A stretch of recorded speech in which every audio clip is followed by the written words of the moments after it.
మొడుబారిన జీవితాలను చిగురింపజేయగలవు నీవు. మొడుబారిన జీవితాలను చిగురింపజేయగలవు నీవు. మారానుభవం మధురముగా మార్చగలవు నీవు. మారానుభవం మధురముగా మార్చగలవు నీవు.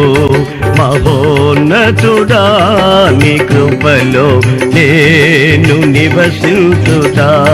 నా జీవిత ధన్యతయున్నది.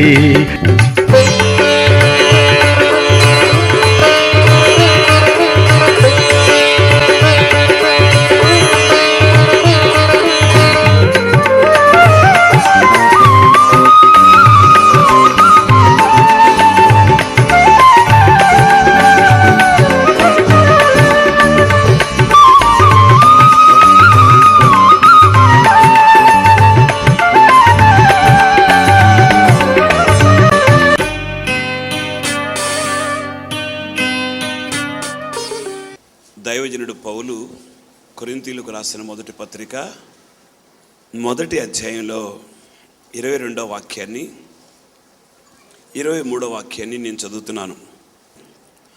యూదులు సూచక్రియలు చేయమని అడుగుతున్నారు, గ్రీసు దేశస్థులు జ్ఞానమును వెదుకుచున్నారు.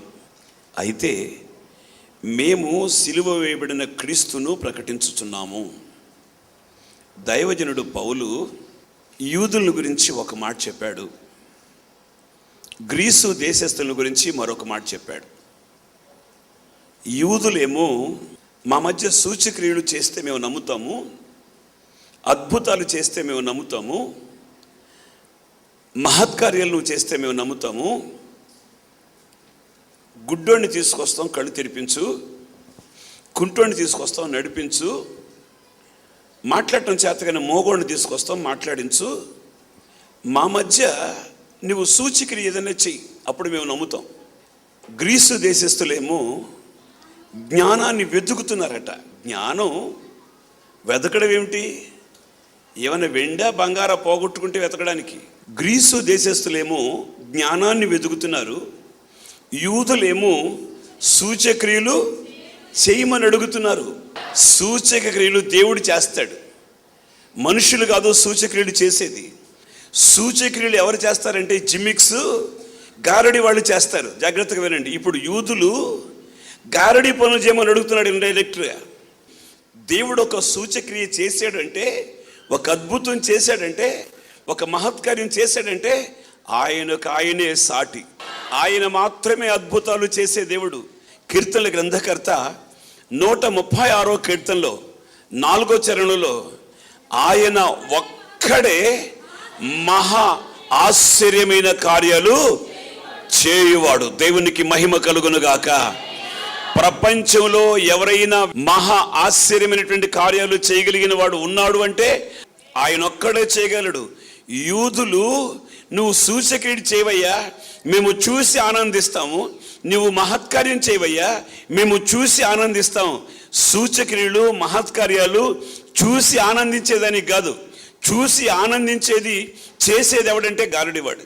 గారడివాడు చెవి లాగటం కూడా చెవి లాగుతాడు, కొత్త 100 రూపాయల కాగితం ముక్కు లాగుతాడు. నాకు తెలిసి ముక్కు లాగితే జలుబు వస్తుంది. ఈ గారడివాడు ముక్కు పిండితే 100 రూపాయల కాగితం వస్తుంది. 100 రూపాయల కాగితం. నాయనో, ముక్కు లాగితే 100 రూపాయల కాగితం, చెవి లాగితే 100 రూపాయల కాగితం. ఆ తర్వాత ₹1 రూపాయి ₹1 బాబు రూపాయి అయినా గరడి చూశారు కదా, ₹1 అని అడుక్కుంటాడు. ఇప్పుడు 100 రూపాయలు చేసినాడు ₹1 అడుక్కోవడం దేనికి? ఇవాళ క్రైస్తవ లోకం కూడా గారడీలు మోళీలు కలవడబడిపోయారు. గారడీలకి జాగ్రత్త. ఆ రోజుల్లోనే ఉన్నారు, ఈ రోజుల్లో తయారయ్యారు. ఈ రోజుల్లో కూడా మోళీలు. బతుకు మార్చుకో, పద్ధతులు మార్చుకో, నడవడి మార్చుకో, మాట మార్చుకో, చూపు మార్చుకో, పవిత్రత కలిగి ఉండు, పరిశుద్ధత కలిగి ఉండు. ఈ మాటలు నచ్చట్ల జనానికి. దైవజనుడు పౌలుని అడిగారు యూతులు, మాకు మా మధ్య నీవేదైనా సూచక్రియ చేయవయ్యా, మేము నమ్ముతాము. మేము చూసి నమ్మడం కాదు, చప్పట్లు కొడతాం, సంతోషిస్తాం. చప్పట్లు కొట్టేది కాదు సిలువ వార్త, చూసి ఆనందించేది కాదు సిలువ స్వార్త. సిలువ స్వార్త పాపాన్ని పారద్రోలేది, పాపాన్ని పాపమును అని ఒప్పింప చేసేది. ఈ సిలువ వార్త ఏమిటి తెలుసా? పాపిని పాపిగా నిలవబెట్టేది, పాపిలో ఉన్న పాపాన్ని విడిపించేది, పాపిని పవిత్రపరిచేది ఈ సిలువ స్వార్త. దేవునికి స్తోత్రం కలుగును గాక. ప్రియులారా, జనం ఆ రోజుల్లో అడుగుతున్నారు, ఈ రోజుల్లో కూడా అడుగుతున్నారు, మాకు నువ్వేదైనా మా మధ్య ఒక సూచక్రియ చేయవయ్యా, మేము చప్పలు కొడతాం, నువ్వు చేసావని చెప్తాం. మేము ఎవరు చేశారని ఒక మనుష్యుడు సూచక్రియ చేయడానికి ఎక్కడదండి శక్తి? ఆయన సెలవివ్వకపోతే మోషే తనంతట తాను ఐగుప్తులో సూచక్రియలు చేశాడా, లేకపోతే దేవుడు చేశాడా? మోషే అహరోనులు కాదు చేసింది, సాక్షాత్తు దేవుడే అద్భుతాలు చేశాడు. దేవునికి స్తోత్రం కలుగును గాక. దేవుడు ఎందుకు అద్భుతాలు ఐగుప్తులో చేశాడు? తన ప్రజలైనటువంటి ఇశ్రాయేలుని విడిపించుటకు. దేవునికి స్తోత్రం కలుగును గాక. ఎందుకు అద్భుతాలు, ఎందుకు మహత్కార్యాలు, ఎందుకు సూచక్రియలు అంటే పాపంలో నుండి, శాపంలో నుంచి, బానిస బ్రతుకుల్లో నుంచి, కట్ల నుంచి, పాప బంధకాల నుంచి విడిపించబడుటకు దేవుడు చేశాడు అద్భుతాలు. దేవునికి స్తోత్రం కలుగును గాక. అయ్యా పౌలయ్యా, నువ్వు ఒక అద్భుతం చేయ్యా, నువ్వు సూచక్రియ చేయ్యా, పౌలు చేశాడని చూపిస్తాం మేము. దేవుడు మాత్రమే చేస్తాడని లేఖనంలో ఉంటే నువ్వు చెయ్యి, మేము చూస్తాం, సప్పలు కూడా కొడతాం నీకు. నువ్వు చేసావని, పౌలయ్య చేశాడు ఇది అని చెప్తాం మేము. అప్పుడు అందరికీ నువ్వు తెలుస్తావు. ఎవరు తెలవాలి? జనానికి ఎవరు తెలవాలి? సిలువ వేయబడిన యేసు తెలవాలా? పౌలయ్యని పరిచయం చేయాలా? ఎవరండి పరిచయం కాదు? ఇప్పుడు నేను పబ్లిసిటీ అవ్వాలి. మీకు అర్థమవుతుంది అనుకుంటున్నాను నేను ఈ మాటల్ని. కృపాదానం కాదు పెచ్చోడా, నేను కాదు పెచ్చోడా, ఆయన అద్భుతాలు, మహత్కార్యాలు, సూచక క్రియలు చేసేది. Praise the Lord. ఆ రోజుల్లో గారడి వాళ్ళు కూడా చేశారు, గారడి వాళ్ళు ఉన్నారు, ఇప్పుడు కూడా గారడి వాళ్ళు ఉన్నారు, గారడి వాళ్ళు చేస్తున్నారు. మన ఆత్మీయ జీవితానికి క్షేమాన్ని కలుగు చేసే మాటలు ఈ మాటలు. యూదులు సూచక్రియలు చేయమని అడుగుతున్నారు, గ్రీసు దేశస్థులు జ్ఞానమును వెతుకుతున్నారు. జ్ఞానం వెతికిదే దొరికేదా? బైబిల్లో జ్ఞానం వెతికారా? జ్ఞానం అడిగారండి, వెతకలా. వెతికేది ఎప్పుడంటే పోగొట్టుకున్నప్పుడు. ఆమె 10 వెండి నెలలో ఒక నాణ్యం పోగొట్టుకుంది. పోగొట్టుకున్న తర్వాత ఏం చేసింది? దీపాన్ని వెలిగించింది, ఇల్లంతా ఊడ్చింది. ఇల్లంతా ఊడ్చి అక్కడ జాగ్రత్తగా వెతికింది. ఆ ఊడ్చిన పాచిపోగంతా జాగ్రత్తగా వెతికింది. వెతికితే దొరికింది. పోగొట్టుకున్నది అయితే వెతికితే దొరుకుతుంది. ఒక గొర్రె తప్పిపోయింది. ఆ గొర్రెల కాపరి దాన్ని వెతికాడు. 99 మందిని అక్కడ వదిలిపెట్టి ఆ ఒక్క గొర్రెని వెతికాడు, దొరికింది. సామెతల గ్రంథంలో జ్ఞాని సొలొమోను రాశాడు ఒక మాట, మీరు చదవండి. 9వ అధ్యాయం 10వ వాక్యం. యెహోవా యందు భయభక్తులు కలిగి ఉండుట జ్ఞానమునకు మూలం. దేవునికి ఒకసారి స్తోత్రం చెప్పండి. నీవు ఆయన యందు భయభక్తులు కలిగి ఉంటే ఆయన జ్ఞానం ఇస్తాడు. ఆయన ఎవరో తెలుసా? ఆయన అనంత జ్ఞాని, ఆయన జ్ఞానవేత్త. దేవునికి స్తోత్రం కలుగును గాక. ఆయన మించిన జ్ఞానం ప్రపంచంలో ఎవరికి లేదు. ఆమేనండి. జ్ఞానము ఆయన యందు గుప్తమై ఉన్నది. హల్లెలూయా. ఆయన యందు భయభక్తులు ఎవరు కలిగి ఉంటారో వారికి ఆయన అడగకుండానే జ్ఞానం ఇచ్చేస్తాడు. కొన్ని సందర్భాల్లో అడిగి జ్ఞానం పొందుకున్న వాళ్ళు ఉన్నారు, వెదికి జ్ఞానం పొందుకున్న వాళ్ళు లేరు. జ్ఞానం కావాలంటే అడిగారు. రాజైన సొలొమోను చాలా చిన్నోడుగా ఉన్నప్పుడు సింహాసనం మీద కూర్చుని రాజ్యంలో నా ప్రజలను చూసి, అయ్యా ఈ ఇంత గొప్ప జనానికి నేను వాళ్ళని న్యాయం చేయడం నాకు చేత కదయ్యా, నాకు వివేక జ్ఞానం దయచేయని ఆయన అడిగాడు. ఆయన దేవుణ్ణి అడిగాడు. దేవుణ్ణి అడిగితే దేవుడు జ్ఞానంతో కూడా సర్వ సంపదలు అనుగ్రహించాడు. దేవునికి స్తోత్రం కలుగును గాక. రాజైన సొలొమోను జ్ఞానాన్ని అడిగాడా లేకపోతే వెతికాడా? ఈ గ్రీసు దేశస్థులు పోగొట్టుకున్నట్టు వెతుకుతున్నారు. యాకోబు పత్రికలో 1వ అధ్యాయం 5వ వాక్యం, మీలో ఎవరికైనా జ్ఞానము కొదువుగా ఉందా? మీరు ఆయన్ని అడగండి, దేవుణ్ణి అడగండి, ఆయన మీకు జ్ఞానం అనుగ్రహిస్తాడు. దేవునికి మహిమ కలుగును గాక. జ్ఞానం ఆయన అడిగితే వచ్చేదండి. ఆయన అడగాలి కానీ వెతకడం ఏంటి? ఈ గ్రీసు దేశస్థులు జ్ఞానమును వెతుకుతున్నారు. ఈ మంచి సమయంలో ఒకవేళ చదువుకున్న పిల్లలకి జ్ఞానం కావాలి, ఇంటి ఇల్లాలకు జ్ఞానం కావాలి, పెద్దలకు జ్ఞానం కావాలి, తల్లిదండ్రులకు జ్ఞానం కావాలి, సంఘాన్ని నడిపించే సేవకుని నాకు జ్ఞానం కావాలి, అధికారులకు జ్ఞానం కావాలి, పాలకులకు జ్ఞానం కావాలి. కుటుంబం అని ఇల్లు కట్టుకోవాలంటే స్త్రీగా నీకెంతో జ్ఞానం కావాలి. నీ కుటుంబాన్ని చక్కగా నడిపించుకోవాలంటే, నీ పిల్లల్ని చక్కగా పెంచుకోవాలంటే జ్ఞానం నీకు కావాలి. భర్తకు గౌరవం రావాలంటే స్త్రీగా ఇంటి ఇల్లాలుగా నీకు జ్ఞానం కావాలి. వ్యాపారం అభివృద్ధి కావాలంటే జ్ఞానం కావాలి. నీవు ప్రయోజకుడు కావాలంటే నీకు జ్ఞానం కావాలి. ఈ జ్ఞానాన్ని గురించి బైబిల్ చాలా స్పష్టంగా రాస్తుంది. బైబిల్లో సామెతల గ్రంథకర్త సొలొమోను రాస్తాడు ఒక మాట, జ్ఞానవంతురాలు తన ఇల్లు కట్టును అని. కుటుంబం అనే ఇల్లు కట్టబడడానికి స్త్రీ చాలా ప్రాముఖ్యమైనటువంటి పాత్ర వహించాలి. జ్ఞానం కావాలి. ఈ జ్ఞానం వెదికిదే వచ్చేది కాదు. ఈ జ్ఞానం ఆయన అడగాలి. మీలో ఎవరికైనా జ్ఞానం కుదువుగా ఉందా? దేవుణ్ణి అడగాలి. అప్పుడు అది అతనికి అనుగ్రహించబడును. ఒకవేళ మీలో ఎవరికైనా కుటుంబాన్ని నడిపించుకునే జ్ఞానం కానీ, భర్తను మందిరానికి తెచ్చే జ్ఞానం కానీ, పిల్లల్ని పెంచే జ్ఞానం కానీ, కుటుంబాన్ని కట్టుకునే జ్ఞానం కానీ లేకపోతే ఆయన అడగండి. ఆయన ఖచ్చితంగా మీకు జ్ఞానం అనుగ్రహిస్తాడు. జ్ఞానం కావాలి. ఇది వెతికితే దొరికేది కాదు. ఈ జ్ఞానం ఆయన అనుగ్రహిస్తాడు. ఈ లోకంలో పలు విధాలైనటువంటి జ్ఞానం ఉంది. అప్పుడప్పుడు జ్ఞానానికి వెర్రితలలు కూడా వేస్తాయి. వెర్రెత్తిపోద్ది జ్ఞానానికి. ఆ లోక జ్ఞానం మనకు అక్కర్లేదు, వెర్రి జ్ఞానం మనకు అక్కర్లేదు. ఎవరిని బోల్తలు కొడదామా, ఎవరిని గోతులు వేద్దామా, స్నేహితులు మునిగిపోయినా, బంధువులు మునిగిపోయినా, వాళ్ళు ఏమైపోయినా వీడికి ఆనందం. అది ఆనందం. కుటుంబాలు నాశనం చేసే జ్ఞానం ఉంది, పరువును పోగొట్టే జ్ఞానం ఉంది. ఈ సమయంలో నీకు దైవికమైనటువంటి జ్ఞానం అవసరం. లోక జ్ఞానం మనకొద్దు, లౌకిక జ్ఞానం మనకు అక్కర్లేదు, వద్దు. మనకు దేవుడిచ్చే జ్ఞానం అవసరం. Praise the lord. యేసు ప్రభు పుట్టిన సందర్భాన్ని జ్ఞాపకం చేస్తాను మీకు. తూర్పు దేశం నుంచి జ్ఞానులమో అంట బయలుదేరారు. వాళ్ళు వెళ్ళవలసిన మార్గం ఒకటి ఉంది, నడిపించే నక్షత్రం ఉంది. ఈ రెండు వదిలిపెట్టేశారు. ఇప్పుడు అడ్డదారిని పడ్డారు.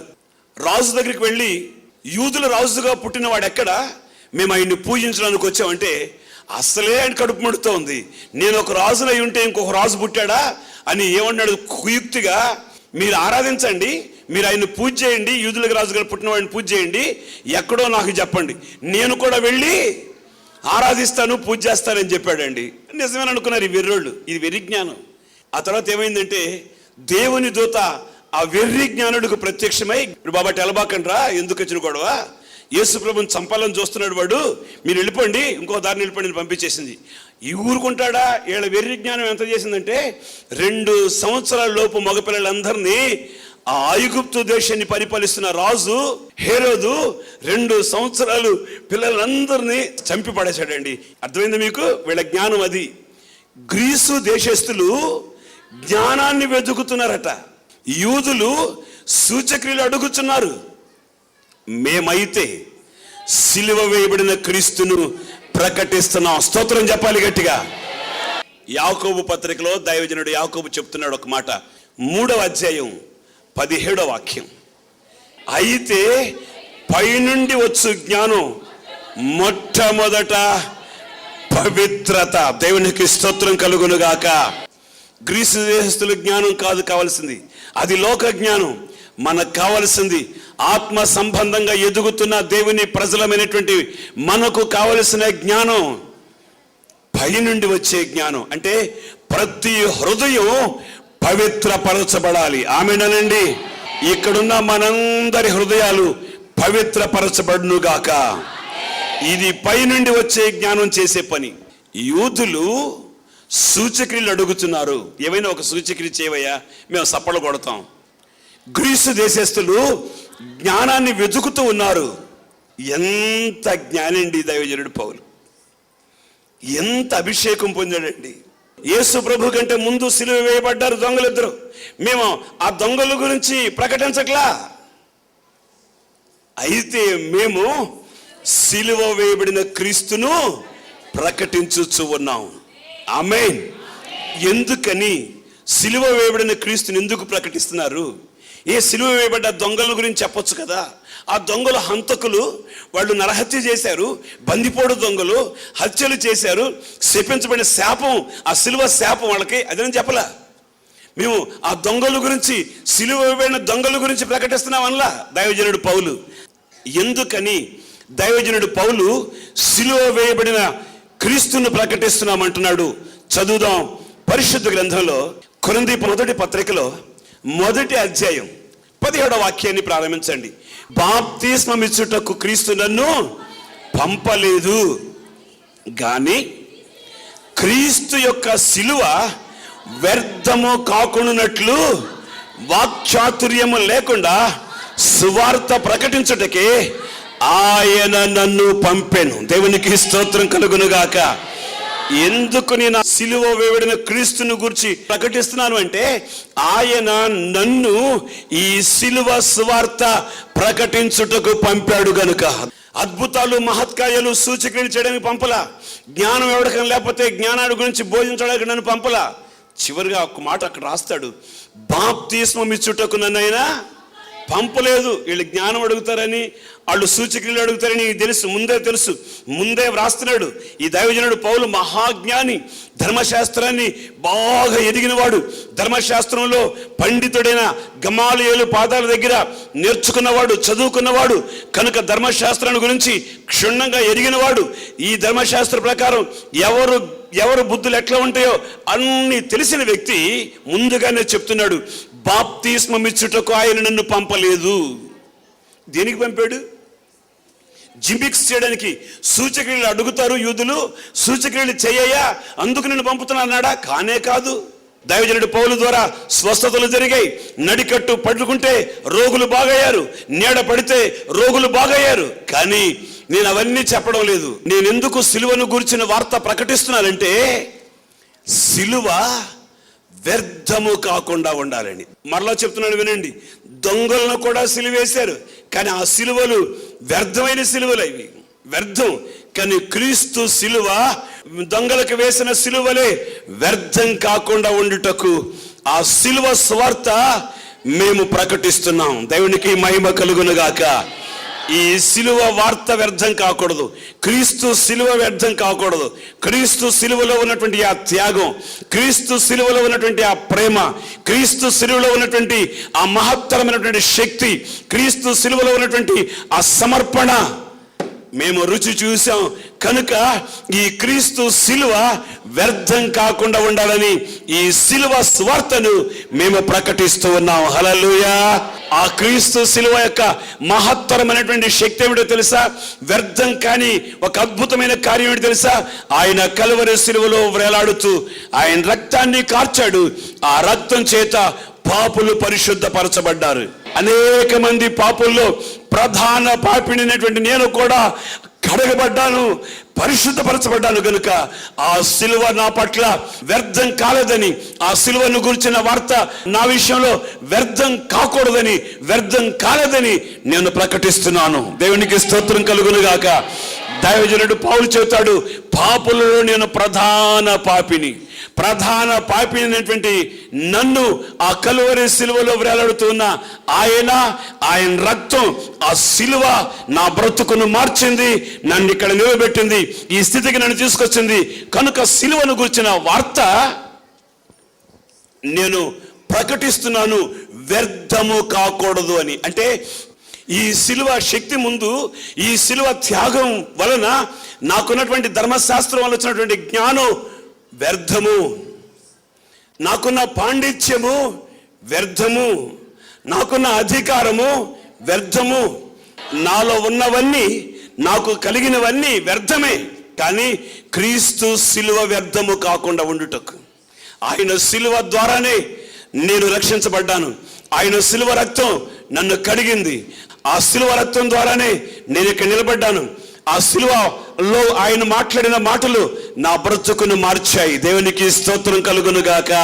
ఇద్దరు దొంగల మధ్యలో యేసు ప్రభుని సిలువ వేశారు. ఆయన ఆ సిలువలో వేలాడుతూ రక్తం ఏరులై ప్రవహిస్తూ ఉన్నా ఆయన మాట్లాడిన మాటలు ఏమిటో తెలుసా? తండ్రి, వీరేమి చేస్తున్నారో వీరెరుగరు, వీరిని క్షమించు అని ఆ సిలువలో మాట్లాడిన మాట ఒక దొంగ జీవితాన్ని మార్చింది. వాడి బ్రతుకులో ఒక విప్లవాత్మకమైనటువంటి మార్పు కేవలం క్రీస్తు శిలువ వ్యర్థం కాకుండా వాడి బ్రతుకు మార్చబడింది. దేవునికి స్తోత్రం కలుగును గాక. ఈరోజు ఆయన శిలువ వ్యర్థం కాకూడదు. ఆయన శిలువను గురించినటువంటి వార్త, ఆ శిలువ విలువ ప్రజల ఎదుట, ప్రజల మధ్యలో వ్యర్థం కాకుండా ఉండునుగాక. శిలువ నీడకొచ్చావు, శిలువ వార్త వింటున్నావు. ఈ శిలువ వార్త వింటున్న నీ జీవితంలో ఆ కలువరి శిలువ, క్రీస్తు శిలువ, దొంగోళ్ళ శిలువ కాదు, దొంగల శిలువ కాదు, క్రీస్తు శిలువ వ్యర్థం కాకుండా ఉండునుగాక. నీ మాట ద్వారా ఆయన గొల్గొతా కొండ మీద వేయబడిన శిలువ వ్యర్థం కాకుండా ఉండునుగాక. కొందరి జీవితాల్లో శిలువ వ్యర్థంగా ఉందట. నీవు శిలువ నేడికే వచ్చావు. ఈ శిలువ స్వార్థ వింటూ నీవు మాట్లాడే మాటల వల్ల, నీవు నడిచే నడవడి వల్ల, నీ ప్రవర్తన వల్ల, నీ క్రియల వల్ల మహిమ గల ఆయన మాట వింటున్నావు. ఈ మందిరంలో ఆయన మహిమ నిలిచి ఉంది. క్రీస్తు శిలువ పాపి కొరకు ప్రాణం పెట్టిన శిలువ, క్రీస్తు శిలువ క్షమించే శిలువ. దేవునికి స్తోత్రం కలుగును గాక.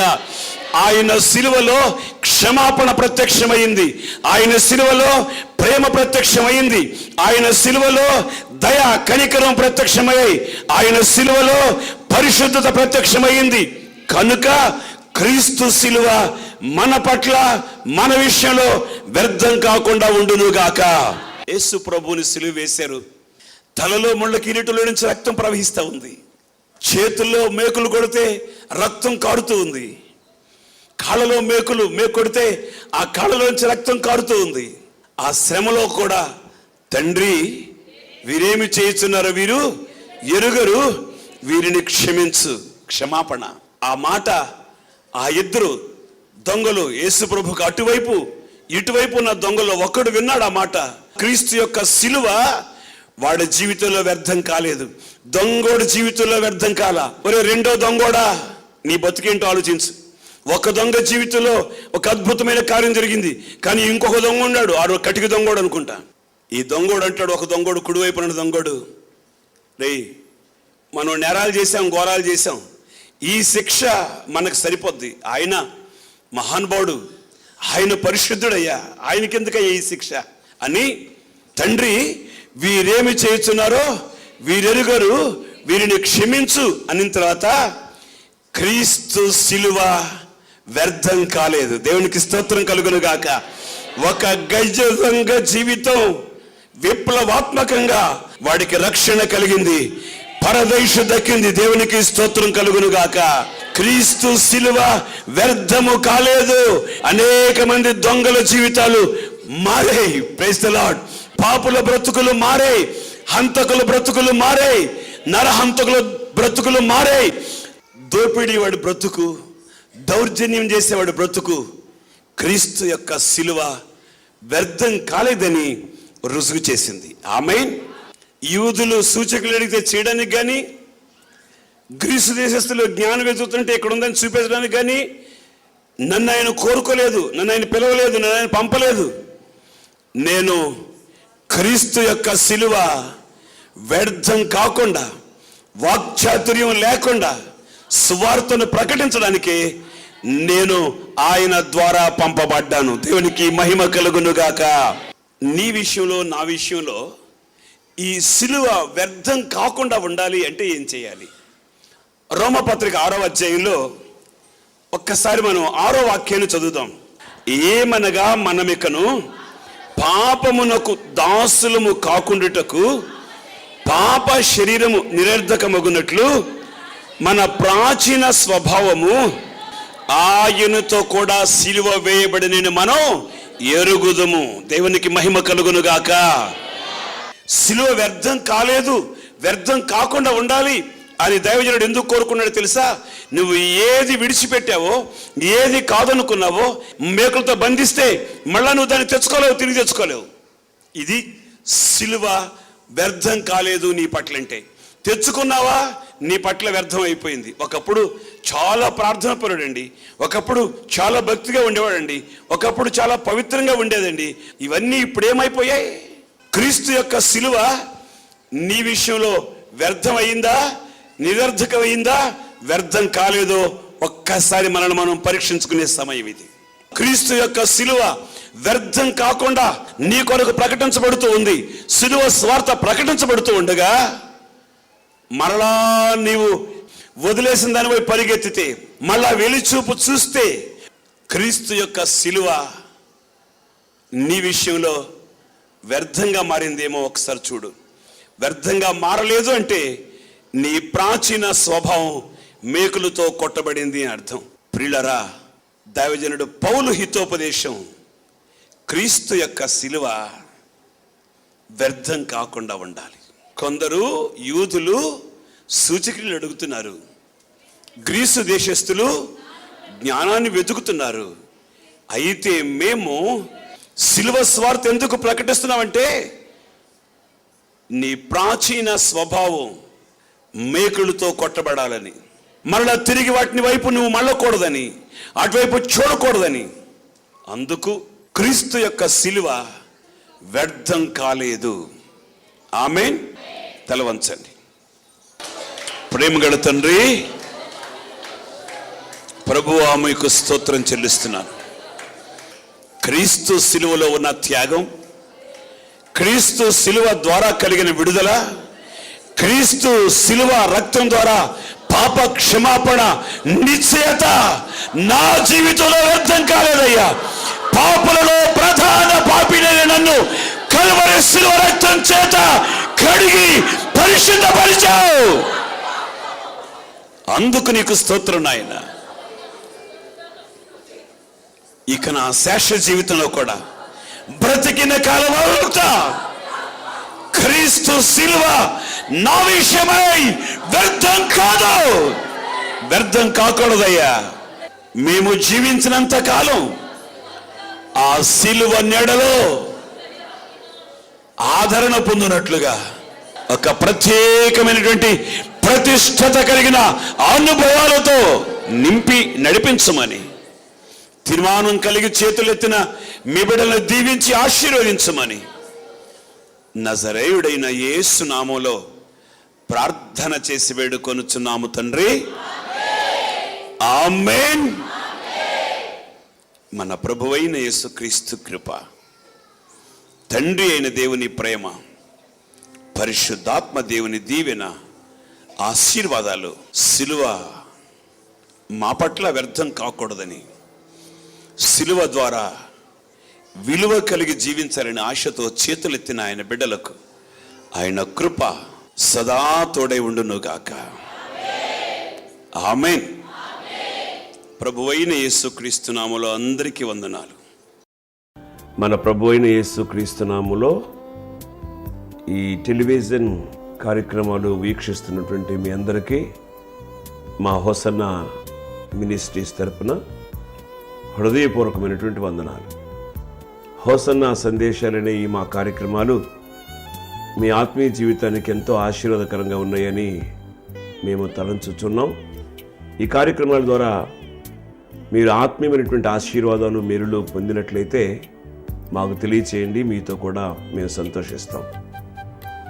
అదే సమయంలో మీ ప్రార్థనా అవసరాలు ఏమైనా ఉంటే ఈ స్క్రీన్ మీద కనబడుతున్నటువంటి నంబర్కి మీరు ఫోన్ చేసి మీ ప్రార్థనా అవసరాలు చెప్పచ్చు.